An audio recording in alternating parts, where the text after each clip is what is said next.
Hip hop's crate. Get your crate ready.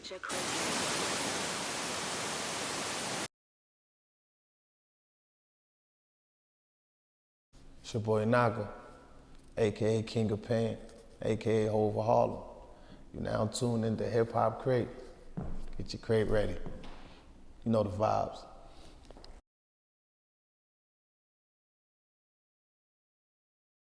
Yo, it's your boy KNOCKA. Let's get into these crate questions. What we got? What's up next for KNOCKA? It's a good question. My whole career is basically like well sought out and planned, and I come up with all the ideas myself. And right now I'm just focused on releasing a lot of music for the fans, and because I was incarcerated in a federal prison for 15 months, so what it did was it literally held me back from, I feel like I'm not behind because I'm lyrically inclined and better than niggas, but it make me feel like I ain't up to speed with things and I don't have enough current material out. So right now I'm just dropping. I don't give a fuck. I'm just on some like, as long as it's fire and everything is going well and it sound great to me and it's done professionally and it makes sense, I'm letting it go.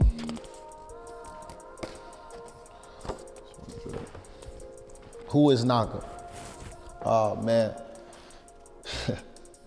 Hey man, KNOCKA is a kid from Harlem. He been through a lot of adversity. He been through a lot of pain, a lot of struggle. He grew up in the projects with 2 brothers and 1 sister. And my mom was a single mom. We had a lot of adversity, hardships, and I'm a guy that is eccentric. I'm weird and I ask a lot of questions, and my environment is who made me who I am, and I grew to be way bigger than what people predicted me to be. I'm really somebody that's more, as a person, I'm just like, you gotta get to know me. It's like everything that's for me is literally like for me. And I overcome so many obstacles and I deal with so much pain and so much stress, but KNOCKA is a guy that's going like, he gonna turn his pain into anything beautiful. Like he knows how to deal with pain, and he's the king of pain, you know what I'm saying? That's who KNOCKA is, the king of pain. Matter of fact, I'm gonna sum that up to say that. How has your surroundings shaped the content of your music? Hey man, good question. Check this out. You are a product of your environment by decision. By decision. At a certain age, when a child is 8 years old, it's easier for you to get any message through his head because that's their learning stages, 1 through 8. They're trying to, that's why their number 1 question is why? Because their mind is open and it's unmolested. It hasn't been tampered with garbage. So whatever you put into that child's head is who they become. So after 8, it's not too late, but they start growing their own personality at 9, 10, 11, and they start figuring like they got it. They start feeling like they got it figured out. So, my environment where I come up, I got this bar in my rap when I said, ain't no doctors where I come from. How can I become one? And it's like, everything you see is as big as the mind go. I was never introduced to becoming anything else besides what was happening in my neighborhood. It took for me to read and self-educate myself to say, oh man, it's a bigger world out there. It's more to it out there. And I got introduced to much more things that I was never introduced by my product, by my environment. But how my environment has shaped me as a man is poverty is the best teacher. Don't let nobody tell you nothing. Poverty is the best teacher. It prepares you for things that people that never encountered poverty, they wouldn't have the capabilities and the qualities that a person has coming from poverty. Meaning, coming from poverty, I know that I could go into a house party and it could be danger in there. So you know what I learned from coming up from house parties? I'm able to go into any room till this day and read the room in 15 seconds. I could look around, I could see energy, I could feel if I'm safe here or if I'm not safe here. Coming from poverty, if you've never been through poverty, if you financially just fall, a lot of people that came up with money, they don't know how to deal with the fall. When you had nothing, then had something, then went back to nothing, you already know how to bounce back. So, man, I feel like your environment is what shapes you, either who to become if you want to be bigger than your hood, or it shapes you to become literally attached or a slave to your hood. So how has your surroundings shaped the content of your music, man? As far as what it did for me is it allowed me to be able to take everything that I've learned from poverty and lyrically embed it into my music and give it to the public. Who influenced you to want to do music and how? Now, if we talking local wise, this is a guy named Alon. He's from Taino Towers, also he's from Wagner. His family lives in both, but he's really from Wagner.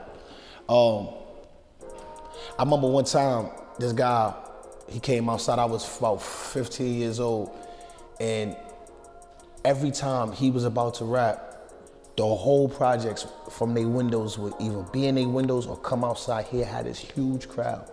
Just cause he had a new rap and the whole projects had come up.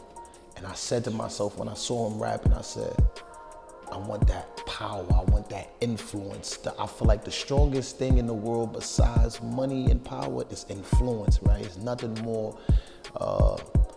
impactful than influence, and he had that influence, and I said, yo, and not to mention he's nice to this day, but I remember saying, man, I want that. So I started writing. I was garbage at first. I was even reciting his raps to other niggas' word. And I had got nice on my own and I battled him. So he was like my idol. Not really my idol, but he was like my idol that became rival. Because I wanted to see if my skills could surpass his, and yeah, I won, humbly speaking. Coming up, what was the type of music you was accustomed to listening to? Coming up, hip hop. You know what I'm saying? It was Tupac, that's it. That's all it was. It was Tupac, it was Bone Thugs and Harmony. Damn, y'all don't even know if people mention Bone Thugs and Harmony. That was my motherfucking guys, yo. Them niggas was the truth, man. I feel like they don't get talked about enough, but yeah, yeah, Tupac, man. Everything about Tupac, his life aligns with my life to the fullest.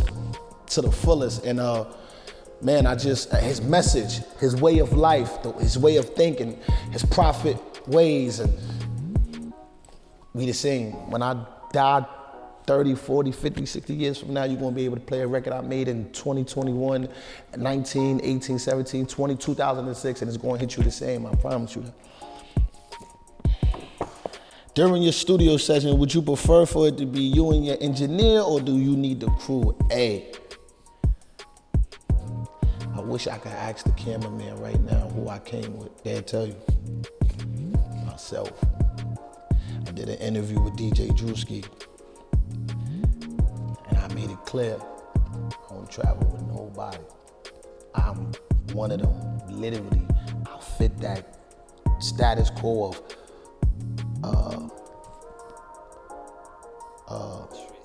popular loner. That's me.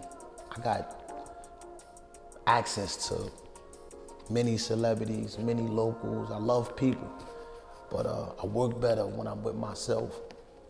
I'm focused when I'm with myself. I feel like this question is crazy for me because it's like, if you had a job, would you bring 90 niggas to your job? No, right? I'm coming to work. I ain't got time for y'all smoking session, y'all debating on who the baddest bitch. I don't care about none of that. I'm at work right now, you know what I'm saying? So when I move, I even move alone. And that's just how I am. I move alone, I move dolo, I'm a man, I stand on my own. I went to the feds alone, I'm a die alone. That shit is just me, you know what I'm saying? I gotta bunch of niggas on call that love me, but I feel like I get things done better by myself. I focus better. I'm locked in. This is KNOCKA, and those is my crate questions.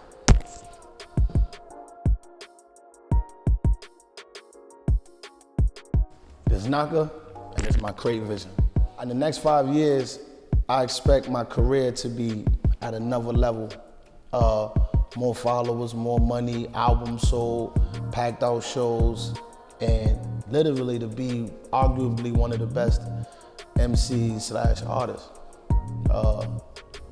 That's what sums it up for me. In that 5 years, you gotta remember, man, I'm hungry, so my consistency right now is it's prepping for those next 5 years, because we come from where they didn't teach us how to focus on tomorrow.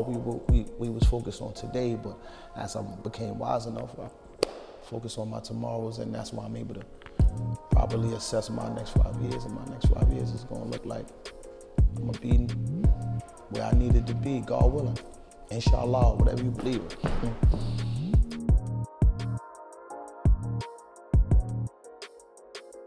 Ain't no such thing. I don't got no plan B. I got plan A, that's it. I'm gonna do it. Ain't no excuses. This is KNOCKA, and that was my crate vision. YTO.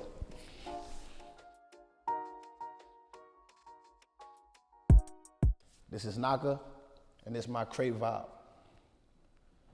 The price of being great is expensive. Can you afford that? They say when God call your number, you can't ignore that. They don't care for your reputation, they gonna perceive you how they want. I made it easy to turn my back on these lame bitches that front. I think I found the right one. My new shorty just might be. I told my niggas, if I ever get locked up, just write me. I was told anything I wanted to do, think Nike. But I'm surrounded by jealousy from niggas that look just like me. It's always a nigga in your circle, all in your shit. I ain't stopping to that made back curve like scoliosis. You learn that you maturer than all of these other dudes when someone tell you what someone else said and you don't ask who. My soul shall burn to hell if I let you niggas kill me. It's an insult if an imbecile ever say that he feels me. We nothing alike. Me, I'm something alike. You can tell money fake. Hold them up to the light. This is KNOCKA, and that's my motherfucking crate vibe. Hip hop's crate. Get your crate ready.